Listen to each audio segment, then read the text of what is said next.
Hey everybody, in today's video we're going to talk a little bit about our adventure to Óbidos, Portugal. Where we get to stay in a castle and eat some chocolate.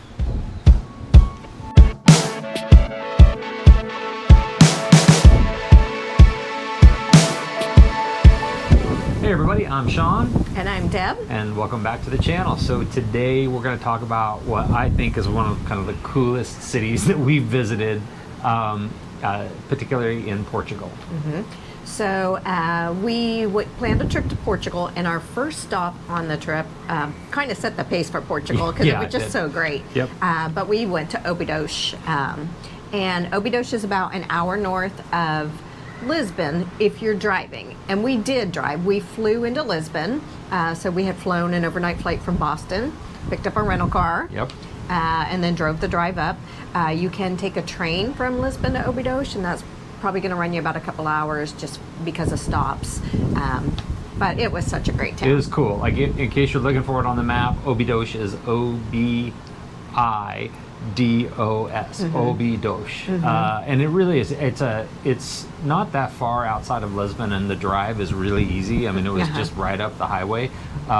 Once we got there, we parked. We had looked. We knew where to park. We had read about where to park. Right. It's a walled city, so the old city is inside the walls, which is it's a castle. It's really cool. It's just a very cool. So we had parked outside of the walled city, and then we were staying in the city. So then we just walked through you walk through this fabulous entrance into the city. And we didn't have any problem finding parking. Like it wasn't like we were racing or hunting or anything like that. And remember, this was our first experience in Portugal, so it was like it was nice to be able to find parking really easy. It was the weekend. There were a lot of people there because there was a festival going on. I felt like it maybe took us 10 minutes to walk up to the entrance, the walled entrance. Really easy to get to. And you can just lose yourself within that walled entrance. It is just so charming. And just up and down the streets, the little shops are so cute. When we first checked into our hotel, we were starving, and we asked, because you're all messed up when you're flying and you're off your time zone.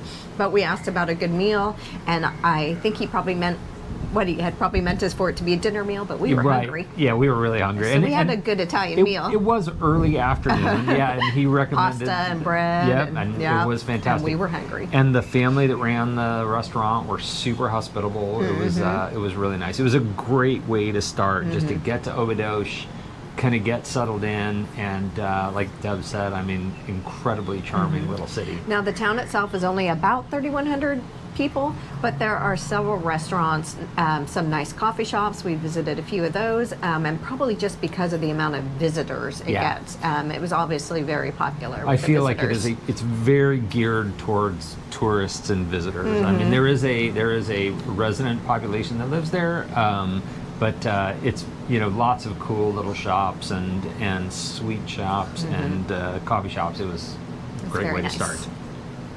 Okay, so one of our main reasons for going to Óbidos is I had actually researched staying in a castle in Portugal because I thought that would be a cool experience, and so I had kind of gone through a list of the different towns that had castles.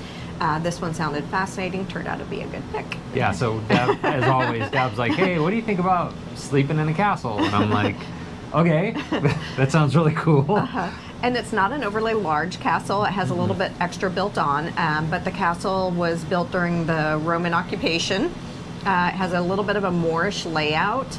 And then about 1375, they added on the towers onto the castle. It's a castle. It's a castle. Like, it's cool. It has like the big towers, and in the middle, like right outside our window, was this beautiful courtyard. And then the really cool thing about it is all of the tower walls are still there. So you can walk from like where we were at, which is the kind of hotel part of it.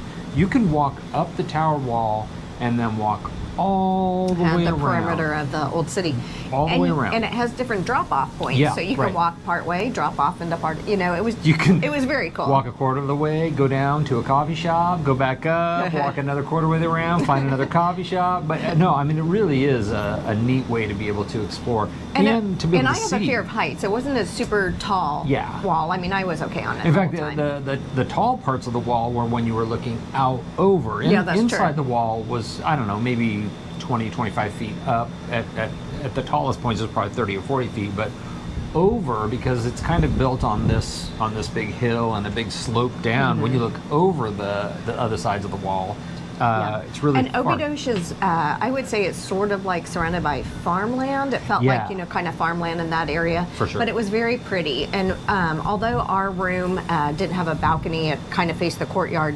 Right across from our room, you could walk out. Remember there was that little balcony? There was. It was a cool balcony. It was a little 2-person balcony, so we could sit out there and drink coffee, and it looked over the farmland. It was very nice. Yep, we had a special drink. Yeah. Oh, that's true. We did. But it is neat because when you do look out over the kind of hotel area, you can see the tops of all the houses of all the people who actually live in Óbidos. So it really is. It's a beautiful vista. And here we are, landed in Portugal, landed in a big city, drove an hour out, and now we're in this kind of cool fairy tale kind of And by staying castle. in the castle, you got to see parts that people who weren't staying in did not get to see, so that was kind of fun. And there too. weren't, I don't feel like there were very many rooms. It was not a large castle. Yeah, so it's not like you have 100 Charming castle. Yeah, you don't have 100 other people you're sharing this castle with. I mean, I felt like there was maybe like 10 rooms in this castle, so it was wasn't a lot, cool yeah. that we got to stay there. Yep. Okay, well, the nice thing about being married to Deb is that she finds all kinds of cool stuff for us to go visit. So And sometimes they're not planned. yeah. Sometimes it's just a surprise. It was like when we got to go to the festival in Cuenca. It was like, surprise, we're Cuenca days. going to be there during Cuenca days. Yep. This time, even before we left, and I feel like it was like maybe 3 weeks before we left, Dad was like, hey, the town that we're going to in Portugal and we're going to stay in a castle? I was like, yeah. And she's like, well, there's something else cool going on that I didn't even know was happening, but surprise, it's a chocolate festival while we're there. Imagine that. Yeah, so we love coffee and we love Chocolate, sweets and sweets. chocolate. So I was like, oh, bonus. So it just all worked out really nice.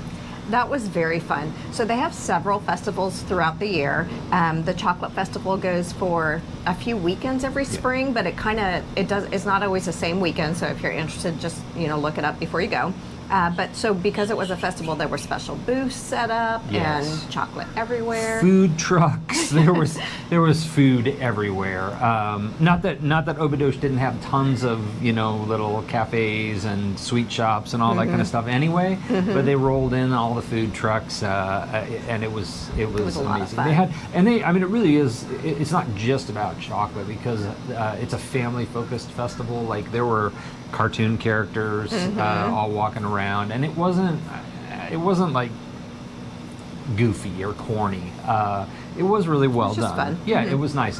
We had some really good empanadas. I remember at a food truck that we went to, which is weird for a chocolate festival, but they were really good empanadas. They were good. And we did go around and sampled a lot of chocolate while we were there, which was really cool. Yes, we did. Yep. Okay, on our journeys to several of these countries that we have visited, one of the goals is to look for places that in the future we could digital nomad. Right. And for us, it's a roaming digital nomad, so it's maybe not necessarily like for a year or whatever, it's more like 1 to 3 months. Yeah. And so Óbidos, I don't know, what did you think about digital nomading Óbidos? I think the interesting thing about Óbidos is it's close to a lot. I don't know that I would choose for us to digital nomad right in Óbidos because honestly I don't know that there's a big enough hotel or I guess we could Airbnb if we could find a place that allowed us to have good strong internet. That would be great. It give us access to Lisbon. It's not Portugal isn't a huge country, so it's not a far drive to go down to the Algarve. I just don't know that if we were going to pick Portugal and we were going to stay in Portugal for a long period of time, I just don't know that I would pick Óbidos as my spot. I loved it, and it was a great, amazing place to visit. And if anybody wants to go visit Portugal and stay in a castle for sure, and go to a chocolate festival, you should definitely go to Óbidos. It was a little bit on the small side for me. Yeah. I would absolutely go again if I were in Portugal because I loved it. I loved the charm of it. It was fun going during the chocolate festival. I highly recommend anybody, if you're going to be in that area anyway, it's just not that far from Lisbon and it is so worth visiting. And it's close to the ocean too. I mean, it's not far from the ocean at all. So, and you might only need a couple days or so, but it is so highly worth going. Yeah, it's just fun. Cool. Oh, and if you do go, there is, I can't remember the name of it, but there's these great little Ginja. Ginja, yeah, Ginja, that's right. It was this great little drink that you can try. It's a specialty, kind of that area, and it's in a chocolate cup, and I think it had a cherry in it, and it's a cherry flavored liqueur that you can just kind of do the shot. And then you can eat your chocolate cup. So it was all good. It was a kind of interesting flavor. They when we were there, the booths are everywhere, so you can find the Ginja wherever. They had them just kind of sitting out during the chocolate festival where you could go. And some places, I feel like in the hotel they gave it to us for free because it was part of our stay in the hotel. And even if you were just kind of walking around the festival, it was inexpensive, like €1 maybe for one of the cups of Ginja. So give it a try. Worth trying. So you would or would not?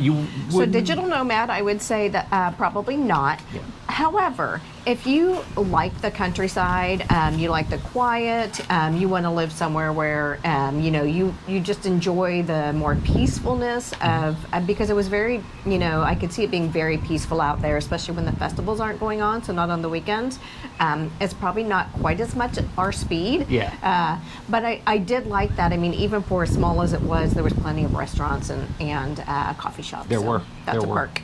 So there you have it. I think both of us agree it's a little small for the digital nomad side, but it's definitely worth visiting. So that's our experience with Obidos. We are going to have more Portugal content coming soon, so be sure to check back. Make sure that you like and subscribe, and if you have any questions on any of our travels or on Obidos in particular, be sure to leave a comment. We'd love to hear from you. We will see you in the next video. See you next time.